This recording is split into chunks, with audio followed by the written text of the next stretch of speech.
रसूलुल्लाह सल्लल्लाहु अलैहि वसल्लम। बिरादरान इस्लामिया, अब कुरान हकीम कहता है कि परवरदिगार आलम कहता है अल्लाह ताला चाहता है कि आप अंदर से हर तरीके की निजात को दूर फरमाए। अब बिरादरान इस्लामिया, मैं आपसे पूछना चाहता हूं कि निजात क्या होती है? निजात किसे कहते हैं? निजात किसे कहते हैं? गंदगी क्या होती है? इंसान के जिस्म के अंदर भी गंदगी होती है, इंसान की ज़बान भी कभी गंदा होता है, इंसान की आंखें भी कभी गंदी होती है, इंसान का कान भी कभी गंदा होता है, इंसान का हाथ भी गंदा होता है। यानी ज़बान नापाक होती है, क्यों? इसलिए कि हम गालियां देते हैं। कान नापाक होता है, इसलिए कि हम गाने सुनते हैं। निगाहें नापाक होती है, इसलिए कि हम गलत मनाज़िर देखते हैं। अब बिरादरान मिल्लत इस्लामिया, रब इरशाद फरमाता है अल्लाह ताला चाहता है कि तुम्हारे अंदर से सारी तरीके की नेक गुनाहों को, सारी तरीके की गंदगी को दूर फरमाए। तो पता क्या चला?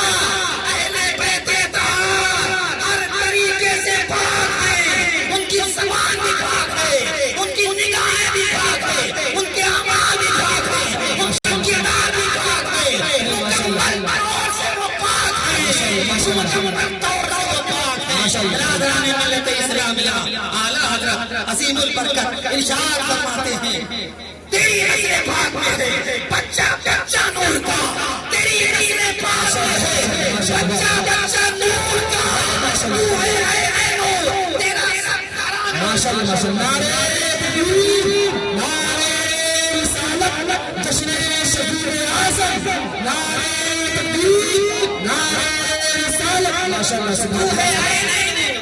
तेरा सब घराना नूर का, तू नूर का चश्मा है और ये तेरे घराने वाले सबके सब नूर हैं। अज़ीज़ान मोहतरम, मैंने बात आपसे कही थी, नस्ल किससे चलते हैं? भाई मुझसे चलेगी कि नहीं चलेगी?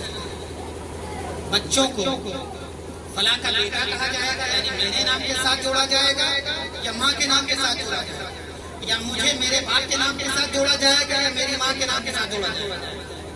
सिंपल सी बात है, नस्ल बात है ना, नस्ल बात से चलती है। मेरा बेटा का नाम अबू हुरैरा, मेरा नाम जाबिर, मेरे बाप का नाम मोहम्मद, उनके बाप का नाम अली, उनके बाप का नाम अली, ऐसी तो चलता है ना मेरे भाई। मगर दुनिया के अंदर एक ऐसी खातून, वो जो चाहे, दुनिया के अंदर एक ऐसी औरत, दुनिया के अंदर एक ऐसी खातून कि जिनसे नस्ल चलती है, वो कोई और नहीं, नबी की प्यारी बेटी हज़रत फातिमा ज़हरा सय्यदा सय्यदतु निसाए अहलिल जन्ना, जन्नत की तमाम औरतों की सरदार हज़रत फातिमा है, जिनसे नस्ल औरत से चलती है। माशाअल्लाह। इसलिए कि फातिमा के बच्चों को नबी का बेटा कहा जाता है कि नहीं कहा जाता? हकीकत में रिश्ते के एतबार से तो नाना है ना, हसन हुसैन के रसूलुल्लाह क्या है, नाना, मगर नबी का बेटा कहा जाता। क्यों? इसलिए कि ये खासियत फातिमा को अता की गई, फातिमा को अता की गई कि आए फातिमा नाम से चले। एक अहम पॉइंट की तरफ मैं आपको इशारा करूं, तकरीर कर रहा हूं मेरे भाई, ठेकाई नहीं कर रहा हूं, सुनते रहिएगा। हाँ भाई होता है, माफ कीजिएगा, बहुत सारे सुनो। आपने बकरा ईद के मौसम में एक मिसाल सुनी होगी कि कुत्ता कितने बच्चे देता है? बहुत सारे बच्चे, 5-6 बच्चे कम से कम देते हैं। बकरी कितने बच्चे देती है? ज्यादा 2-3। मगर कुर्बानी बकरी की होती है, फिर भी जब बकरियां ज्यादा नजर आती है, आप निगाहों से मुशाहिदा कीजिए, कुत्ते ज्यादा बच्चे देते हैं, तो इसके बच्चे ज्यादा होना चाहिए। आप एक गांव में आप शुमार कर लीजिए, ज्यादा 15-20 कुत्ते होंगे, लेकिन कम से कम 50 बकरी है ना मेरे भाई। जबकि बकरी बच्चा 2-3 देती है और कुत्ता 5-6। बरकत, तवज्जो चाहिए, कुर्बानी की वजह से बरकत। अब आओ मैदान करबला में चलते हैं, हजरत हुसैन शहीद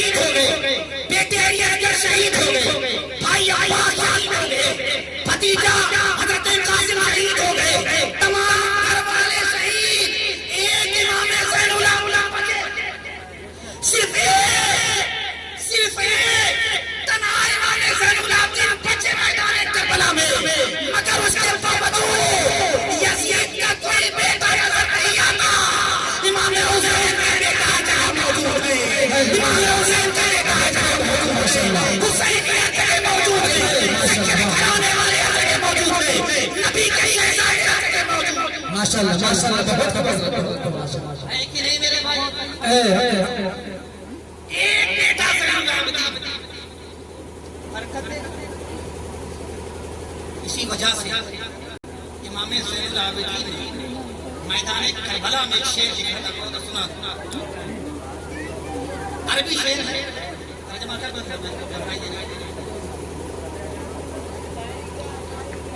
इन्नल दिया, बहुत मशहूर है, सुना होगा। लेकिन ये शेर किसका है? हजरत इमाम ज़ैनुल आबिदीन का कहानी मैदान करबला में लिखा। करबला के मंजर को अपनी निगाहों से देखा, अपनी निगाहों से देखा, दर्द भरे अंदाज में लिखा। शेष में फरमाया इन्नल दिया रिह सबा यौमल इला, इन्नल दिया रिह सबा यौमल इला अरबिल हराम बल सलामी बल सलामी रज़क़ फिहा नबी मोहतरा। अल्लाह अल्लाह अल्लाह अल्लाह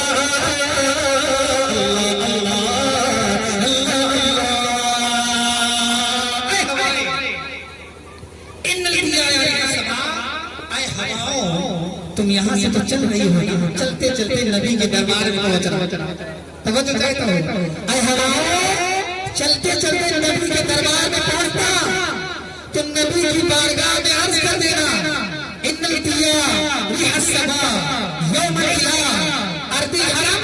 ऐ हवाएं तुम नबी के दरबार में पहुंचना, बल्लिग सलामी रौज़तन, बल्लिग सलामी रौज़तन, उस रोज़े को मेरा सलाम कह देना जिस रोज़े में नबी करीम आराम फरमा, जिस घर में मेरा नबी आराम फरमा है, उस घर को मेरा सलाम कह देना। और क्या क्या सुन क्या क्या बड़ा लंबा है, तकरीबन 66 से ज्यादा अशआर हैं, मगर मैं 2 शेर पेश कर देता हूँ, समाप्त कर लीजिए। इसके आगे आला इसके आगे हज़रत इमाम ज़ैनुल आबिदीन इरशाद फरमाते हैं बुरहानना नस्खली अदियानी मदा, बुरहानना नस्खली अदियानी मदा, जाना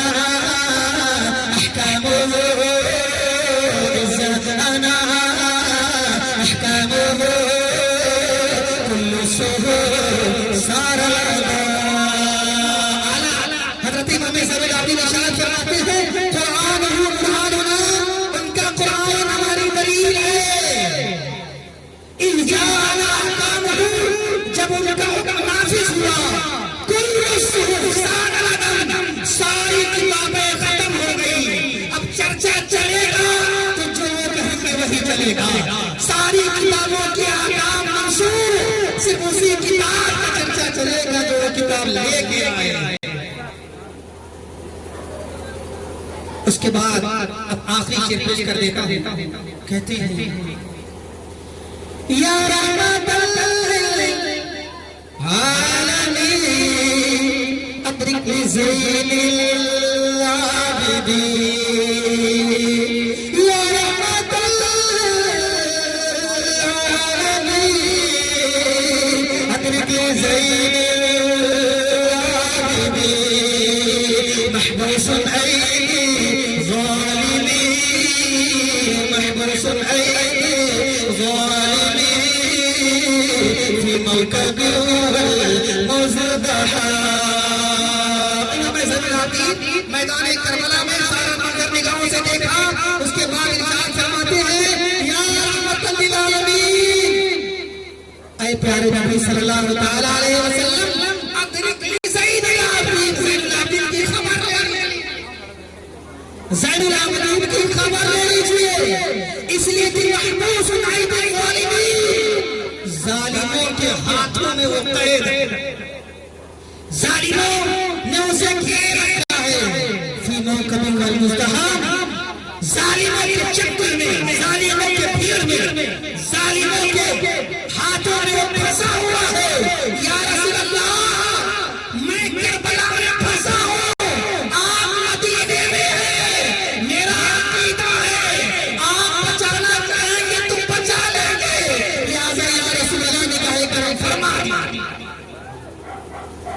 यही जवाब इनके लिए होगा, यही जवाब इनके लिए भी होगा कि नबी कुछ नहीं कर सकते, सुन नहीं सकते। अरे इमाम ज़ैनुल आबिदीन जानते थे कि मेरे नबी सुन सकते हैं, कर सकते हैं। इमाम ज़ैनुल आबिदीन ने करबला, इराक की सरजमीन से मदीने में मुस्तफा सल्लल्लाहु ताला अलैहि वसल्लम, अज़ीज़ान मोहतरम, आओ मैं बताता हूँ, आओ देखो प्यारे नबी सल्लल्लाहु ताला अलैहि वसल्लम ने इरशाद फरमाया, अल्लाहुम्मा वाले मन वालाहु व आदे मन आदाहु मन कुन्तु मौलाहु व अलीयुन मौलाहु। एक सवाल का जवाब देता हूं आपको।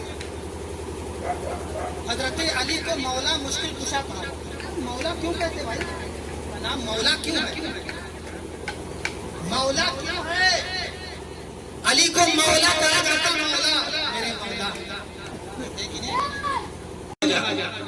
तो ये मौला कोई आम नहीं है, नबी ने मौला, नबी ने कहा मन कुन्तु मौलाहु फअलीयुन मौलाहु, मैं जिसका मौला हूं अली भी उसके मौला है। अल्लाहुम्मा वाले मन वालाहु, ऐ अल्लाह जिसका दोस्त अली हो उसका तू भी दोस्त हो जा। वादे मन आदाहु, और जो हजरत अली का दुश्मन है अल्लाह तू भी उसका दुश्मन। कोई आम वाकयात तो बहुत सुनते हो। देवबंदियों ने अपनी किताब में लिखा कि नबी को किसी चीज की खबर नहीं, इल्मे गैब नहीं है माज़अल्लाह रब्बिल आलमीन। अब इस मौजू पर अगर मैं तकरीर करना चाहूँ तो काफी देर तकरीर हो जाएगी, मगर मैं खाली यहाँ मिसाल देकर के आपके सामने बात हटाना चाहना चाहिए। उनका अकीदा है कि मेरे नबी कुछ सुनते नहीं, कुछ कर नहीं सकते। माज़अल्लाह रब्बिल आलमीन, मेरा अकीदा है सब कुछ कर सकते हैं, सब कुछ सुन सकते हैं, है ना? तो है कि नहीं मेरे भाई? क्या नाम मेरा आपका? मोहम्मद अकील, वहाँ के तो रहने वाले नहीं। अरे चलिए ठीक है, पहचान में। सुनो बिरादरान मिल्लत इस्लामिया, अर्ज़ ये कर रहा था, उस जमाने में एतराज हुआ कि नबी कोई नहीं, उस जमाने में एतराज हुआ। तो जब उस जमाने में एतराज हुआ तो जवाब देने वाले मौला अली, उस जमाने में एतराज हुआ, नबी के इल्म गैब पर जवाब देने के लिए अली मिंबर शरीफ पर खड़े हो गए। आपने मिंबर शरीफ पर खड़े होकर के इरशाद फरमाया, ऐ लोगों सुनो, तुम लोगों ने कहा है कि नबी के इल्म गैब नहीं है, सुनो मैं नबी नहीं हूँ, मैं नबी का दामाद, नबी का गुलाम,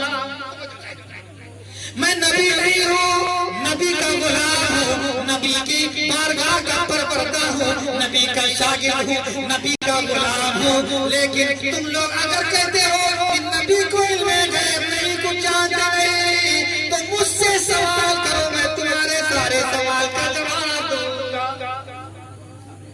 नबी के बारे में कहते हो, पहले आप मुझसे मिलो, जो कुछ चाहते हो सवाल करो। सलूनी अम्मा दूनल अर्श, जमीन से लेकर के आसमान तक कुछ भी पूछो, मैं सवाल का जवाब देने के लिए तैयार हूं। ये कोई मामूली बात है? ये मामूली चीज तो नहीं है, बहुत बड़ी बात है। मजमे से एक आदमी खड़ा हुआ, कहा ऐ अली, आपने दावा किया है कि जो कुछ भी सवाल करो मैं सारे सवालों का जवाब दूंगा। लिहाजा ऐ अली बताइए, हल रअयता रब्बका,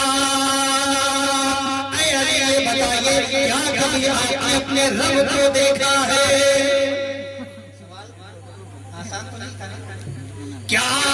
रब को देखा है कभी? हजरत अली ने इरशाद फरमाया, बोलो सुभान अल्लाह। मैंने बोलो सुभान अल्लाह। अगर बात अच्छी लगे तो दोबारा हाथ उठा करके फिर बोल देना सुभान अल्लाह। बात मैंने सुनो।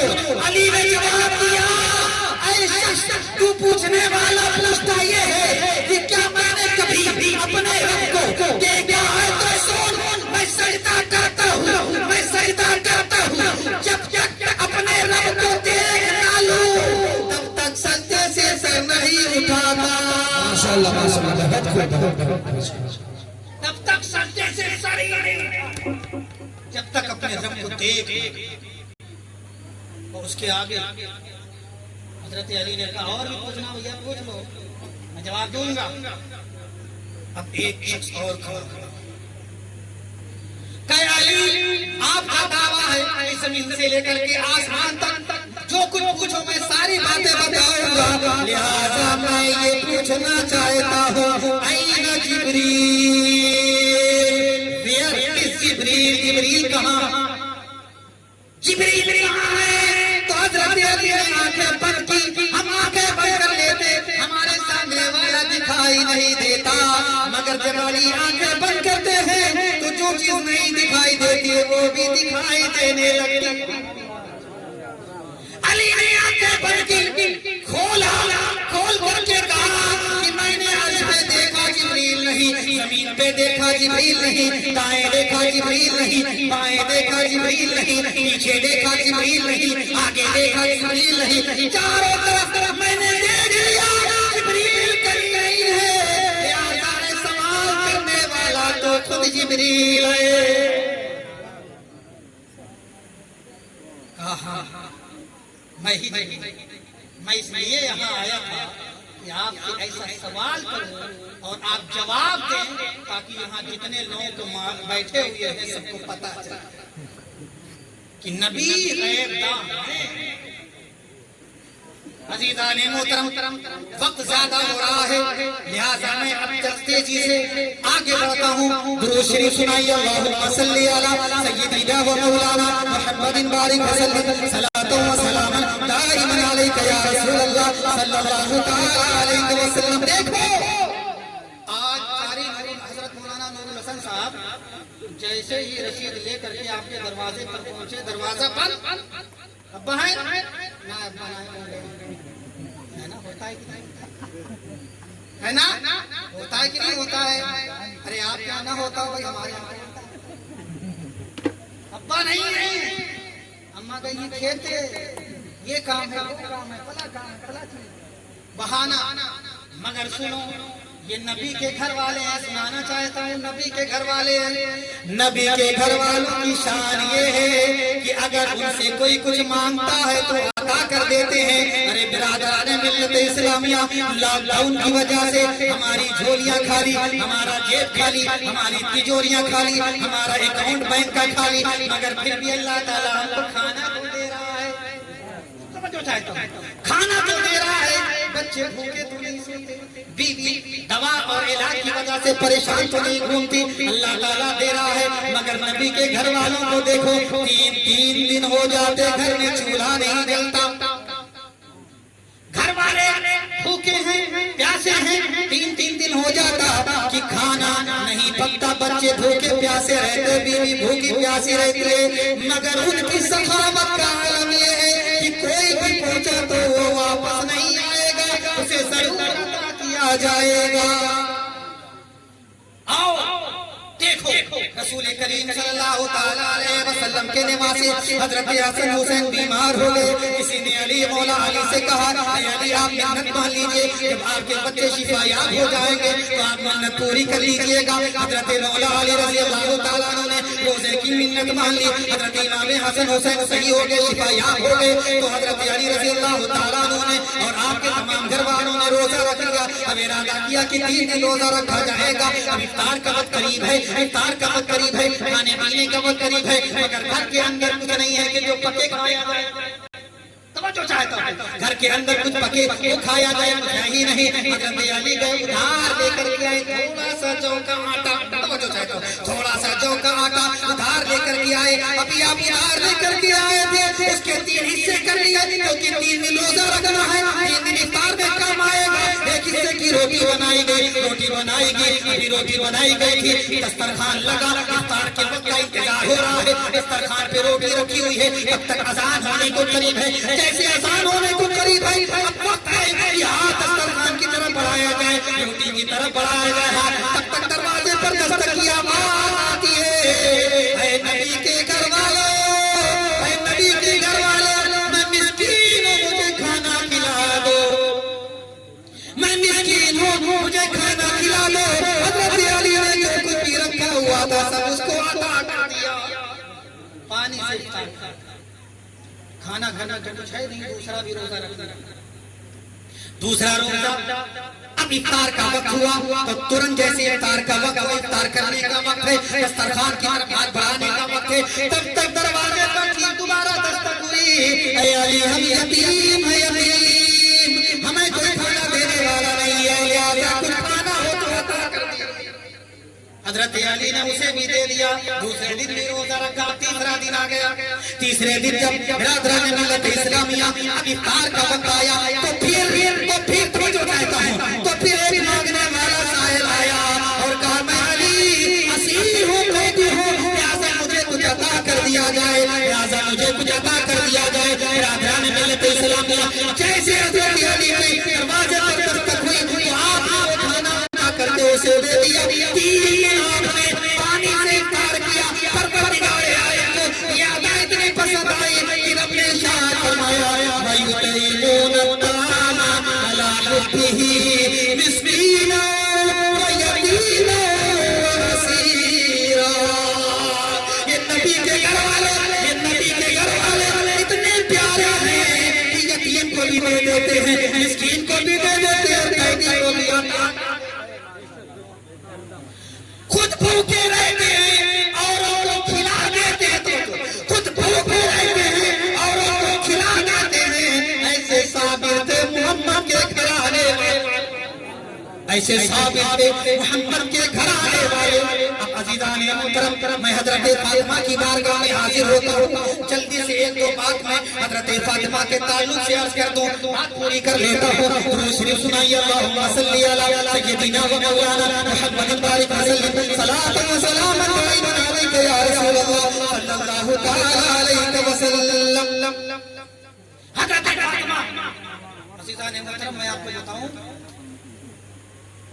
अहादीस तो बहुत पढ़ते होंगे, अल फातिमा तो बदातुन मिन्नी, फातिमा मेरे जिगर का टुकड़ा है, मगर इसकी गहराई आज मैं उसकी गहराई नबी करीम सल्लल्लाहु अलैहि वसल्लम की प्यारी बीवी हजरत खदीजा, जब उनका इंतकाल हुआ तो नबी को बहुत सदमा, नबी को बहुत सदमा। हजरत फातिमा जो आपकी प्यारी चहेती सबसे छोटी बेटी, नबी की बहुत खिदमत, बहुत आपकी बेटियां जितनी आपकी खिदमत करती होंगी, वैसे बाप बेटी का रिश्ता तो बड़ा अनोखा होता है, बेटी हमेशा अपने बाप का ख्याल रखती है, मगर जन्नत का अंदाज भी नहीं रहा, किसी भी मामले में जरा बराबर तकलीफ नहीं, बाप को कहने की जरूरत नहीं, सब कुछ हासिल। इसलिए मेरे नबी सल्लल्लाहु अलैहि वसल्लम फातिमा का इतना एहतराम करते थे कि अगर फातिमा नबी की बारगाह में हाजिर हो जाती तो बाप अपनी बेटी फातिमा के इस्तेमाल के लिए खड़ा हो, नबी खड़े हो जाते फातिमा के लिए,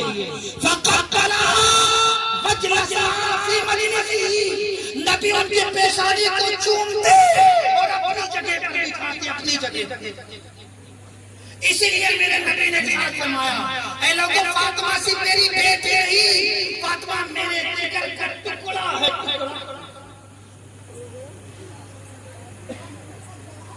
अज़ीज़ान मोहतरम, ये फातिमा, आओ देखो, बस आखिरी बात में आपके वाक़या तो बड़ा लंबा चला, मैं क्या बयान करूं, इंशाअल्लाह वक्त मिलेगा तो हज़रत फातिमा का जिक्र करूंगा, मगर आज बताओ फातिमा का इंतकाल अपनी बात यही खत्म करती है। फातिमा का विसाल सुनना चाहे तो मेरे भाई, जो लोग नहीं सुनना चाहते आप बताएं। चलिए ठीक है सके ये सब तो आप लोगों के लिए आम बात है, रोज ये सब करवाते। सुनो मेरे नबी की बेटी क्या दिया था नबी ने अपनी बेटी कुछ नहीं, अरे उसे कुछ नहीं तो कहा जाएगा। एक चारपाई, चमड़े का गद्दा, गद्दे के अंदर खजूर की पत्तियां, रुई नहीं, खजूर की पत्तियां, खजूर के छाल, 2 प्याले, 2 घड़े, एक मशकीज़ा, चकिया, इतने अता फरमाए। नबी ने अपनी बेटी को यही दिया। कौन है? कायनात के सरदार की बेटी कर क्या रही है? अपने हाथ से जो पीस रही है ना। सुनो तो सच्चा, आज वॉशिंग मशीन है, खराब हो जाए तो समझ लो हालत खराब हो गई। खाइए ना है तो सही खाने। नबी की प्यारी बेटी अपने हाथ से सारा काम, सब कुछ अपने हाथ से कर रही है। बेटों को नहलाना, धुलाना, कपड़े धुलना, घर का सारा काम करना, चकिया चलाना, सब कुछ काम करते करते हाथों में गट्ठी गट्ठी। पर्दे का आलम ये कि कभी किसी गैर मर्द की निगाह नहीं पड़ी, गैर महरम की निगाह नहीं पड़ी। आज देखो तवज्जो चाहता हूं, तकरीरें क्यों कराई जाती है, जलसे क्यों कराए जाते हैं, महफिलें क्यों सजाई जाती है, फातिमा का जिक्र क्यों होता है, इमाम हुसैन का जिक्र होता है। सुन लो, इसलिए होता कि उनकी जिंदगी को हम नमूना रख कर उस पर अमल करने की कोशिश करें। इसलिए नहीं होता खाली सुन करके टाइम। फातिमा के सर के बाल किसी ने नहीं देखा, फातिमा को किसी ने नहीं देखा। यहाँ तक कि जब विसाल का वक्त करीब आया, फातिमा ने वसीयत किया। मैं क्या चाहता हूँ, उससे पहले तरीका ये था, जब किसी का इंतकाल होता तो उसको चारपाई पर लिटा करके कब्रिस्तान तक ले जाते। मगर जब फातिमा की विसाल का वक्त करीब आया तो फातिमा ने कहा ये तरीका मुझे अच्छा नहीं, ये तरीका मुझे अच्छा नहीं लगता है। तब कहा कैसा तरीका आपको अच्छा लगता है? कहा उसके चारों तरफ दीवारें भी बनाई जाए, सिर्फ चारपाई पड़ी ना, उसकी चारों तरफ दीवार भी बनाई जाए। जैसे जनाजे वाली मसरी कैसी होती है, चारों तरफ दीवार होती है और उसके ऊपर फिर ठका हुआ। फातिमा ने अपनी आंखों से देखा, बना करके कहा हाँ ये ठीक। फातिमा ने कहा मैं ये चाहता हूँ कि जब पूरी जिंदगी किसी ने मुझे नहीं देखा, किसी ने मुझे नहीं देखा, मेरे जिस्म को ना देखा, मेरे चेहरे को ना देखा, मेरे दिल के बालों को ना देखा, जब किसी ने मुझे नहीं देखा तो मेरी तमन्ना ये है कि मेरा जनाजा भी कोई ना देखे, मेरा जनाजा भी कोई ना देखे। लिहाजा इस तरह से गहवारा बनाया जाए, इस तरीके से मसहरी बनाई जाए ताकि जब मुझे उसके अंदर लिटाया जाए तो मेरे जनाजे पर भी निगाह ना पहुंचने पाए। रात की तारीकी में मेरा जनाजा उठाया जाए ताकि कम से कम लोग मेरे जनाजे में।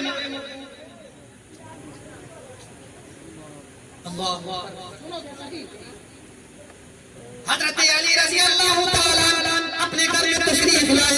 क्या देखा कि हजरत फातिमा ज़हरा रज़ी अल्लाह तआला अन्हा अपने बेटे के केसों को संवार रही है, बच्चों को नहला रही है, आप उनके कपड़े को धुल रही है, बच्चों के सर में तेल लगा रही है, बच्चों के सरों को कंघी कर रही है, आंखों को सुरमा लगा रही है, बच्चों को संवार रही है, बच्चों को खूबसूरत बना रही है। हजरत अली ने पूछा फातिमा ये क्या बात है, ये बेवक्त सारा काम हो रहा है, आखिर बच्चों को नहलाने का नहला रही हो, उनको अभी उनको खिला रही हो, उनसे प्यार कर रही हो, खाना बना करके उन्हें खिला रही हो। ऐ फातिमा ये क्या बात है, ये बेजा वक्त ऐसा क्यों हो रहा है? जाहिर सी बात है कि रात का खाना हम 8 बजे खाएं और दोपहर में अगर हमारी बेगम 4 बजे खाना बनाने लगे तो क्या बात है, इतनी जल्दी? तो फातिमा से हजरत अली ने पूछा कि ऐ फातिमा ये क्यों कर रही हो? तो हजरत फातिमा की आंखों में आंसू आ गए।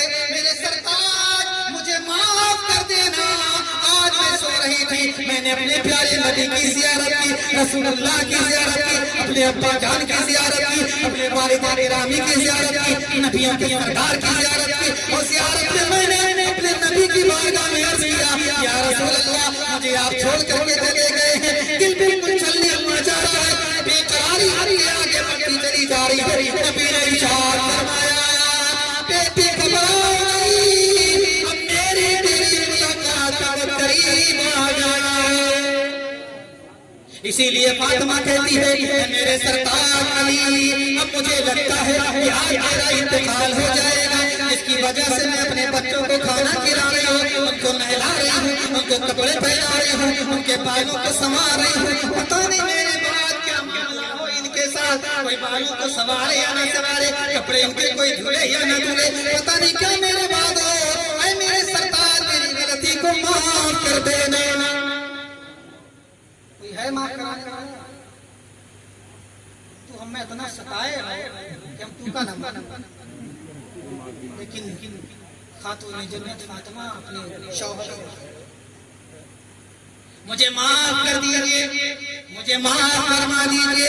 अरे इस्लामिया हजरत अली बाहर गए, हजरत अस्मा बिन्ते उमैस सिद्दीक़ अकबर की बीवी है, हजरत अस्मा बिन्ते उमैस जो नबी कौन सल्लल्लाहु अलैहि वसल्लम की बेटी के साथ हजरत फातिमा के साथ है। हजरत अस्मा बिन्ते उमैस फातिमा ने कहा, ऐ अस्मा मैं घर के अंदर जा रही हूँ, कमरे के अंदर जा रही हूँ, किसी को आने न देना, किसी को आने न देना। हजरत फातिमा अंदर गई, जब फातिमा अंदर गई, हजरत अस्मा बिन्ते उमैस को बर्दाश्त न हुआ, वो दौड़ करके अंदर गई। फातिमा ने देखा, डांटा, मैंने कहा था अंदर मत आइएगा, लिहाजा दोबारा जाइए। अब दोबारा जैसे वो बाहर गई, थोड़ी देर के बाद जब वापस आई, याद देखिए कि नबी की प्यारी बेटी दुनिया से रुखसत हो गई।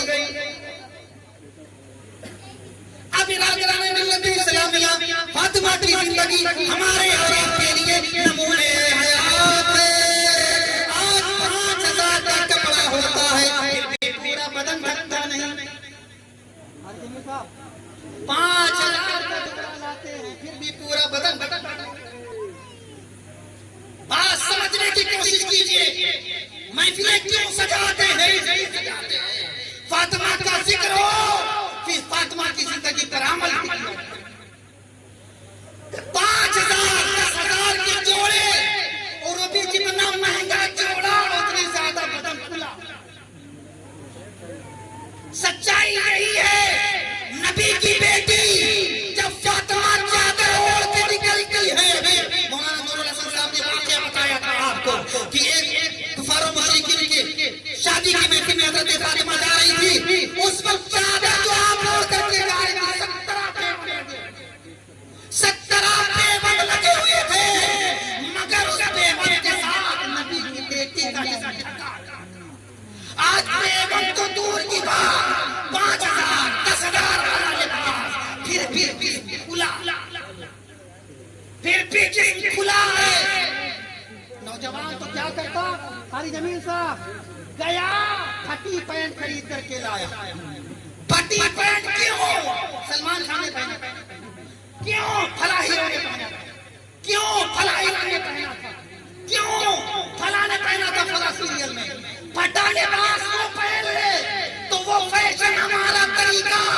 अगर बेबंद कपड़ा बात करे बेटा टाइम तो कहेगा बेइज्जती हो जाएगी। जब बेबंद लगा कपड़ा पहनना सुन, फटा कपड़ा पहनना अगर जिस्म के खास हिस्से खुले हो तो जिन हिस्सों का पर्दा करना फर्ज अगर वहां खुल जाए।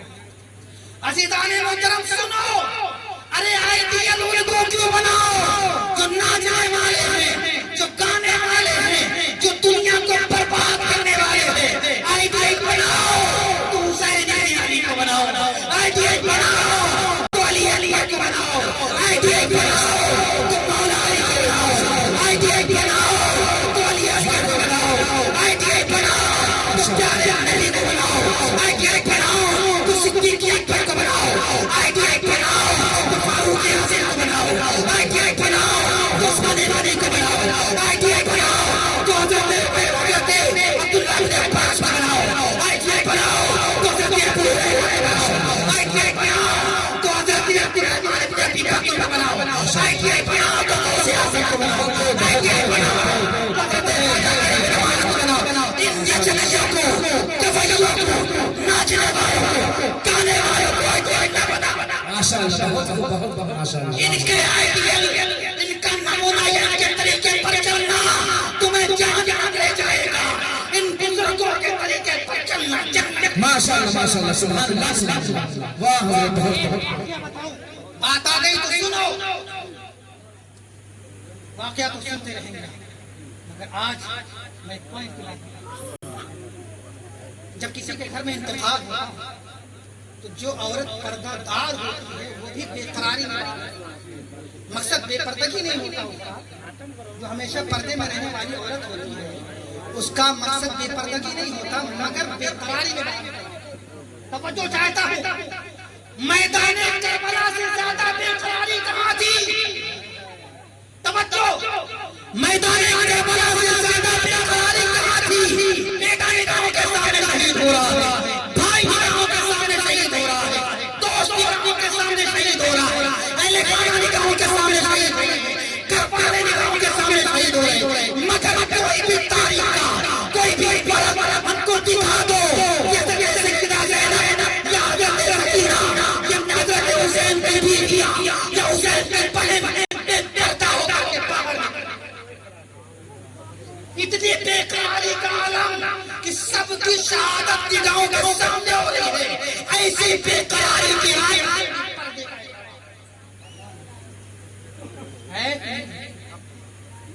एक छोटी सी बच्ची हज़रत सकीना 8-9 साल की उम्र, जब हज़रत इमाम हुसैन शहीद हो गए, हज़रत इमाम हुसैन शहीद हो गए, हज़रत इमाम हुसैन शहीद हो गए, जब इमाम हुसैन शहीद हो गए तो खेमों को आग लगा, खेमों को आग लगा। हज़रत सकीना के दामन में आग लगा, सकीना के दामन में आग लगा। एक शख्स मदीना से आया था कहीं दूसरे मुल्क में, वो जा रहा था, देखा यहाँ भीड़ लगी हुई है, कुछ औरतों पर जुल्म किया जा रहा है, कोई नहीं समझाता था क्या, बस खाली उसने देखा जुल्म हो रहा है। जब 8-9 साल की बेटी सकीना का दामन में आग लग गई और वो हाथ से बुझाने की कोशिश करे मगर बच्ची है नहीं बुझा पा रही है, तो उस शख्स को तरस आ गया, तो जो चाहता उस शख्स को तरस आ गया और करीब हुआ कि लाओ बुझा दे। वो छोटी सी बच्ची पुकार कर कहेंगे आना बना दूर हट जा, मेरे करीब ना, इसलिए कि तू गैर महरम है, मेरे दामन को हाथ। एक छोटी सी बच्ची जब दामन में आग लगी हो तो ऐसे पपी पर्दे गले, मगर आज सारी चीजों का इंतजाम होते हुए भी जहन्नम में जाओ, जहन्नम में जाओ। नबी ने इरशाद फरमाया, जब मेराज की रात में मैं गया, जब मेरे मेराज की रात में गया तो मैंने बहुत सारी औरतों को देखा कि उनके चेहरे आग के पंजों से नोचे जा रहे थे, नोचे जा रहे थे। कुछ ऐसी औरतें थी कि इनके बाल, उनके सर को बिल्कुल आग के नाखूनों से इस तरह से खींचा जाता था कि पूरा सर की टोपी उखड़ जाती थी, फिर सही हो जाता था, फिर उखड़ जाता था, फिर सही होता था, फिर उखड़ जाती थी। साहबा ने इसके या रसूल अल्लाह, वो कौन सी औरतें थी जिनके ऊपर ये अज़ाब हो रहा था? नबी ने फरमाया, ये वो औरतें थी जो अपने सर के बाल को मर्दों को दिखाती थी, जो बेपर्दा घूमती थी। ये अज़ाब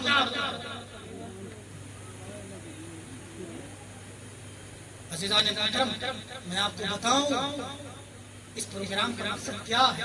जी इस प्रोग्राम का क्या मकसद है? क्या हम सुधरेंगे नहीं?